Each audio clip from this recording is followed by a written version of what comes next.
Hello everyone, welcome back to my channel. কেমন আছো তোমরা সবাই? আশা করি তোমরা সবাই খুব ভালো আছো। আমরাও অনেক ভালো আছি। আবার একটা নতুন মিনি ব্লগ নিয়ে চলে এসেছি। আশা করি ভিডিওটা তোমাদের খুব ভালো লাগবে। তাড়াতাড়ি ঘুম থেকে উঠে বিকেলের কাজগুলো করে নিচ্ছিলাম।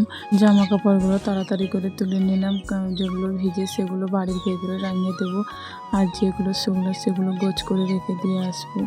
কি করব, মা এখন বাড়িতে নেই, মাছে ভান্ডার জাল কাটা হচ্ছে গেছে। এটা বাপের বাড়ি বলে যখন মনে হচ্ছে কাজ করছি, যখন বসে থাকছি, যখন পারছি ঘুরতে যাচ্ছি। কিন্তু এটা শ্বশুর বাড়ি হলে এইগুলো কাজ কি আমি করতে পারতাম? কোনোদিনও পারতাম না। নিজের সংসারে তখন নিজেকে সমস্ত কাজ করতে হতো। যখন আমি বাড়িতে ছিলাম, সত্যি বলছি, মাহিরকে নিয়ে আমি কোনো কাজই করতে পারতাম না। এই জন্য ঘন ঘন বাপের বাড়িতে চলে আসি। আজকের ভিডিওটা এই পর্যন্ত। ভিডিওটা কেমন লাগলো অবশ্যই জানিও। ভালো লাগলে লাইক কমেন্ট শেয়ার করতে ভুলবেন না কিন্তু বন্ধুরা।